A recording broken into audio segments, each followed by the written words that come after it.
सौम्या ने किराए का फ्लैट 2 दिन पहले ही बदला था। वो अपने पति को लंच बॉक्स पकड़ाकर वापस घर में जा ही रही थी कि अचानक उसने देखा एक महिला गाड़ी में से उतर रही है। मोनिका, पहचाना? मैं सौम्या। याद आया? सौम्या, अच्छा हाँ याद आया। हम दोनों एक ही क्लास में पढ़ते थे। और बताओ कैसी हो? और पहले तो तुम्हें कभी नहीं देखा।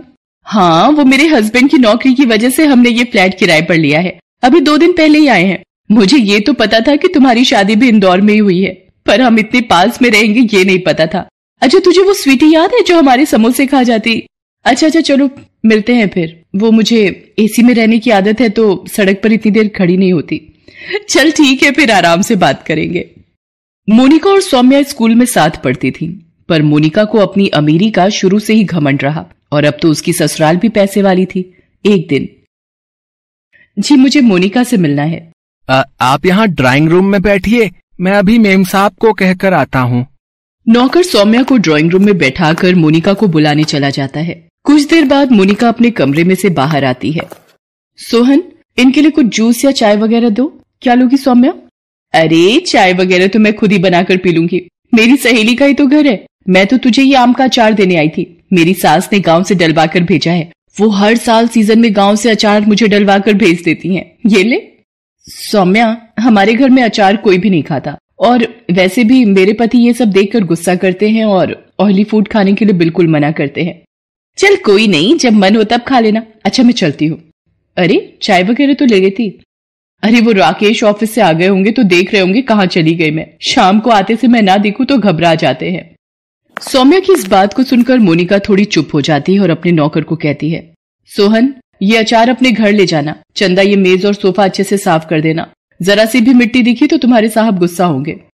मोनिका अपने कमरे में चली जाती है। करवा चौथ आने वाला था। सौम्या राकेश से कहती है, राकेश देखो, अगर मैं ये साड़ी आने वाली करवा चौथ पर पहनूं तो कैसी लगेगी? सौम्या, तुम भी क्या सोचती होगी? कैसा पति मिला है, किराए का घर, ऊपर से खुला खर्चा भी नहीं दे पाता, और तो और तुम्हारे लिए नई साड़ी भी नहीं ले सकता। क्या करूं? मेरी तनख्वाह इतनी कम है कि महीना बीतते बीतते पता ही नहीं चलता और पैसे खर्च हो जाते हैं। राकेश, मुझे आपका प्यार मिल गया। उसके सामने मुझे दुनिया की किसी भी चीज का कोई लालच नहीं। आप हो तो सब कुछ है। तुम सच में बहुत अच्छी हो सौम्या। अच्छा एक काम करो, ये 1000 रुपए रख लो, करवा चौथ व्रत का सामान ले आना। ठीक है, आपकी खुशी के लिए मैं ले आऊंगी। शाम को सौम्या बाजार जाने लगती है, तभी मोनिका आ जाती है। मोनिका, अरे तू आज मेरे यहाँ आ बैठ और बता कैसी है? मैं ठीक हूँ। वो करवा चौथ की शाम की पूजा के लिए कॉलोनी की सारी महिलाएं मेरे घर ही इकट्ठा होती हैं, तो सोचा तुम्हें भी बता दूं। तुम मेरी कोठी में ही पूजा के लिए आ जाना। पंडिताइन जी टाइम पर आ जाएंगी। अच्छा, ये तो बहुत अच्छी बात है। सब मिलकर पूजा करेंगे, फिर एक साथ बातें करेंगे तो अलग ही मजा आएगा। अच्छा तू बैठ, मैंने राजमा चावल बनाए हैं, मेरे हाथ के खाकर जाना। नहीं, मैं डाइट प्लान से ही चलती हूँ। अभी मुझे घर जाकर एक्सरसाइज भी करनी है, मेरी ट्रेनर आ गई होगी। सौम्या चुप हो जाती है। कुछ दिन बाद करवा चौथ का व्रत आता है और कॉलोनी की सारी औरतें तैयार होकर मोनिका के घर पहुंचती हैं। कुछ देर बाद सौम्या भी पहुंच जाती है। मोनिका जी, आपकी साड़ी तो हर बार की तरह इस बार भी सबसे अलग और सुंदर है। जी मिसेस चावला, वो मेरे मुंबई के पर्सनल फैशन डिजाइनर ने डिजाइन की है, पूरे 10 लाख की है। वैसे सच में मोनिका जी, करवा चौथ मनाने का असली मजा तो आपकी कोठी पर ही आता है। मोनिका, तू तो सच में बहुत सुंदर लग रही है, और तेरी डिजाइनर मेहंदी भी। पूरे 25,000 रुपए दिए इस मेहंदी के मैंने। आज तो सच में विवेक जी तेरे ऊपर लट्टू हो ही जाएंगे। सौम्या की बात सुनकर मोनिका बात को काट देती है और तभी पंडिताइन भी आ जाती हैं और सब औरतें गोल घेरा बनाकर बैठ जाती हैं और कथा सुनने लगती हैं। इस तरह पूजा समाप्त होती है। सभी औरतें अपने अपने घर चली जाती हैं। सौम्या भी अपने घर आ जाती है और रात में चंद्रमा निकलने का इंतजार करने लगती है। चंद्रमा निकलने में अभी वक्त था। सौम्या राकेश को बार बार छत पर चंद्रमा देखने के लिए भेज रही थी। उसी बीच सौम्या ने मोनिका को फोन मिलाया। हाँ सौम्या, बोलो क्या काम है?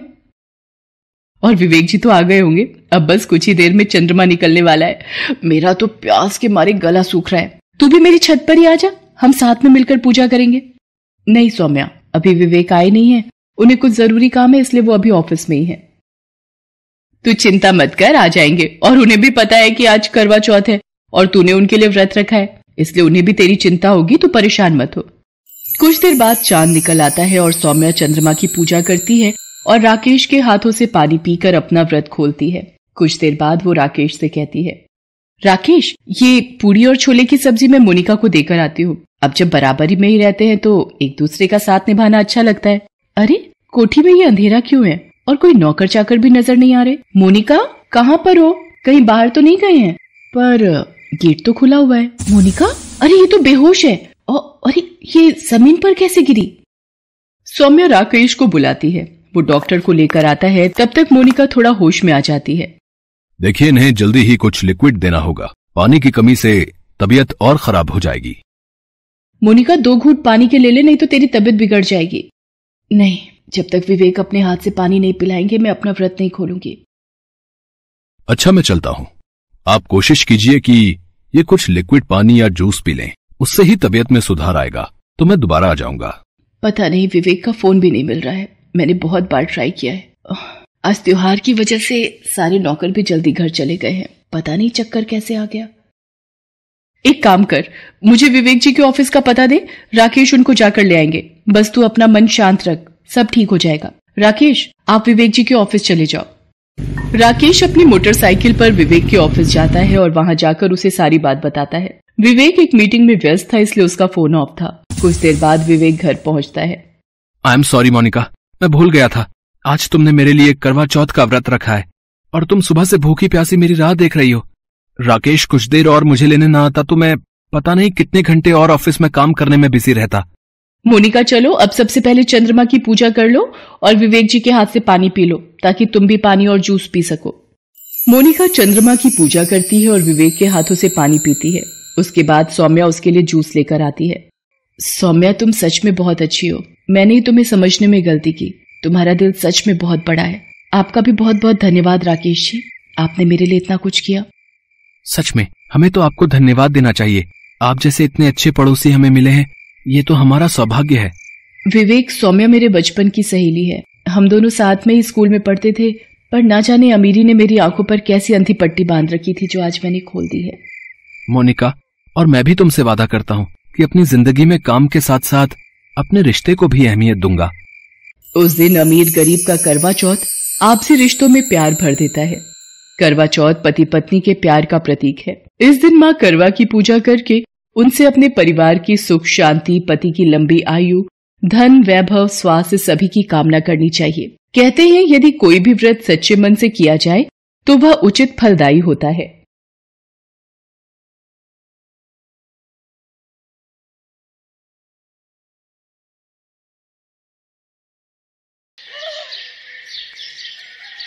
अंजलि की सास आशा देवी कमरे में बैठी एक लंबी सी लिस्ट तैयार कर रही थी। ये क्या तुम सुबह सुबह हिसाब किताब में लगी हुई हो? बड़ी देर से देख रहा हूँ। अरे भूल गए क्या, बहू का पहला करवा चौथ है। रिश्तेदारी में से सभी बहुएं इस बार हमारे घर आएंगी। बहू के मायके से जो कुछ भी आना है उसकी लिस्ट बना रही थी। आशा, ये सब करना क्या जरूरी है? बहू के पिताजी पहले ही शादी के लिए बहुत से लोन ले चुके हैं। अब उनको कपड़े की दुकान से 10,000 रुपए माह की ही तनख्वाह मिलती है। हम खुद भी तो बहू के लिए सामान खरीद सकते हैं। अरे तुम्हारा दिमाग आखिर है कहाँ? ये शगुन की बातें हैं। ये रीति रिवाज हमारे पूर्वजों से चले आ रहे हैं, हम इन्हें नहीं बदल सकते। बहू के मायके से ही मठरी, फल, मेवा, मिठाइयाँ, कपड़े, बर्तन, रिश्तेदारों को बांटने के लिए सामान, रुपए सब मायके से ही आता है। अब कोई ऊंच नीच हो गई, त्योहार का मामला है तो सब मुझे ही कहेंगे ना कि बहू के मायके से क्यों नहीं मंगवाया। इसलिए तुम बीच में ना बोलो तो ही ठीक रहेगा। जैसे रीति रिवाज चल रहे हैं उन्हें वैसे ही नियम से चलने दो। अंजलि बहू, जरा मेरे कमरे में आओ। आई माँ जी। देखो अंजलि बहू, ये तुम्हारा पहला करवा चौथ है, इसलिए पूरे विधि विधान से होना चाहिए। मैंने ये सामान की लिस्ट तैयार कर दी है। अपने मम्मी पापा को फोन पर बता देना, या एक काम करो, तुम आज खुद ही चली जाओ, मिल भी आना और ये लिस्ट भी दे आना। माँ जी, ये लिस्ट कैसी है? कैसी लिस्ट? क्या मतलब? तुम्हारे करवा चौथ पर तुम्हारे घर से जो सामान आएगा वो सब लिखा है इसमें।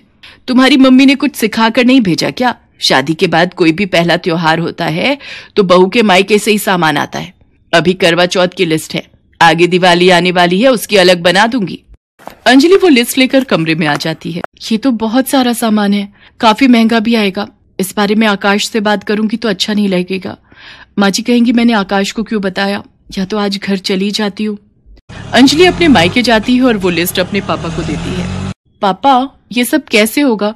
अभी तो आपने शादी के लिए लोन लिया था, वो भी चुका रहे हो, और सारे त्योहार लगातार आ रहे हैं। मेरी वजह से आपको कितनी परेशानी हो रही है। मैं तो सचमुच आप पर कितनी बोझ हूं। ना बेटी, ना, ऐसा ना बोल। बेटियां भी कभी माँ बाप पर बोझ होती हैं क्या? तू आराम से घर जा, सब हो जाएगा। तेरे पापा ठीक कह रहे हैं अंजलि, और फिर त्योहार तो देने बनते ही हैं। शादी के बाद जितने भी पहले त्योहार आएंगे वो हर मायके वाले को अपनी बेटी को देने होते हैं। अंजलि घर आ जाती है। 2 दिन बाद करवा चौथ का त्योहार था। अंजलि के मम्मी पापा सास की बनाई लिस्ट के आधार पर सारा सामान देने आ जाते हैं। ढेरों सामान देखकर सास की आंखें फटी की फटी रह जाती हैं। फिर भी वो नाक मुंह सिकोड़ लेती है। बहन जी, ये लिस्ट में जो जो आपने लिखा था उसके हिसाब से हम सामान ले आए हैं। मिठाई और मठरी देसी घी की तो नहीं दिख रही। नहीं नहीं बहन जी, कानपुर शहर के मशहूर हलवाई की दुकान की है, वो देसी घी की ही बनाता है। नहीं भाई साहब, बस बाजार से पूजा का थोड़ा सा सामान लेना है, इसलिए अब चलते हैं। आपको पता ही है, शाम होते ही त्योहारों पर बाजार में भीड़ लग जाती है। अंजलि के मम्मी पापा करवा चौथ देकर चले जाते हैं। सच में अंजलि के मम्मी पापा करवा चौथ का बहुत ही बढ़िया सामान दे गए थे। अंजलि, तुम्हारे मम्मी पापा ने तो बहुत खर्चा कर दिया, उनके काफी पैसे लग गए होंगे। तुम ठीक कह रहे हो बेटा, काफी महंगा सामान है। करवा चौथ का दिन था। अंजलि और उसकी सास तैयार होकर पूजा के लिए जा रही थी।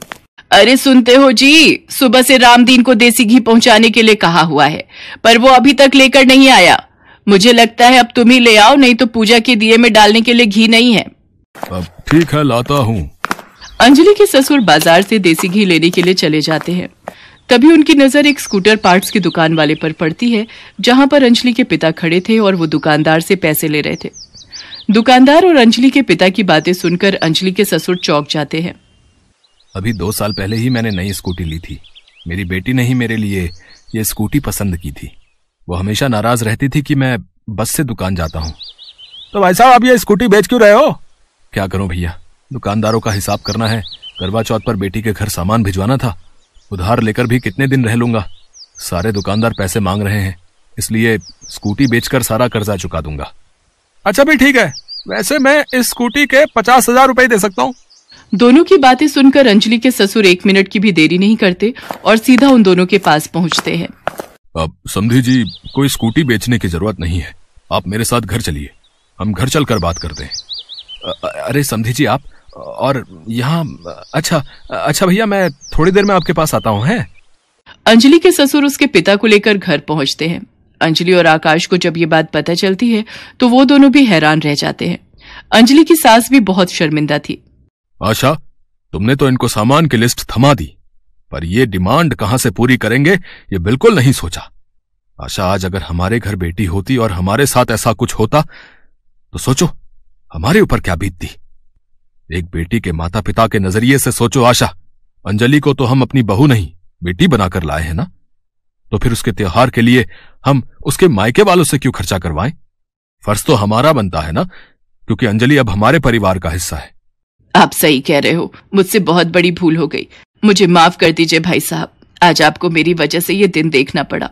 अरे आप ऐसे माफी मांगकर मुझे छोटा मत कीजिए बहन जी, आप चिंता मत कीजिए, मैं उधार के पैसे चुका दूंगा। पापा, आप अंजलि के पिता हैं तो मेरे भी तो पिता है ना। आपने एक बार भी मेरे से नहीं पूछा, मेरे से अपने मन की बात शेयर नहीं की। क्या आप मुझे अपना बेटा नहीं मानते? आपको कोई स्कूटी बेचने की जरूरत नहीं है, जितना भी सामान खरीदा है उसके पैसे मैं दूंगा, आपका बेटा देगा। आकाश ठीक कह रहा है समधी जी, और मेरी एक विनती और है, शाम की पूजा के लिए समधन जी हमारे घर ही आए, हम सब मिलकर करवा चौथ की पूजा और आरती करेंगे, अंजलि को भी अच्छा लगेगा। अंजलि की आंखों में आंसू आ जाते हैं और वो आशा के गले लग जाती है। आशा देवी को समझ आ गया था कि ये सब रीति रिवाज हम इंसानों ने ही बनाए हैं, और ये सच है, मिल बांटकर कोई भी काम करने से काम बोझ नहीं बनता। इसलिए यदि लड़के वाले अपनी बेटी दे रहे हैं तो लड़के वालों को भी समझदारी दिखानी चाहिए कि लड़की के माता पिता पर जबरदस्ती का बोझ न डालें। जितना जिसकी हैसियत है उसी के अनुसार रीति रिवाज की रस्में पूरी करनी चाहिए, यही समझदारी है। फिर चाहे वो लड़की का ससुराल हो चाहे मायका। आज अंजलि के चेहरे पर मुस्कान थी। सब मिलकर करवा चौथ की पूजा करते हैं और धूमधाम से करवा चौथ का त्योहार मनाते हैं।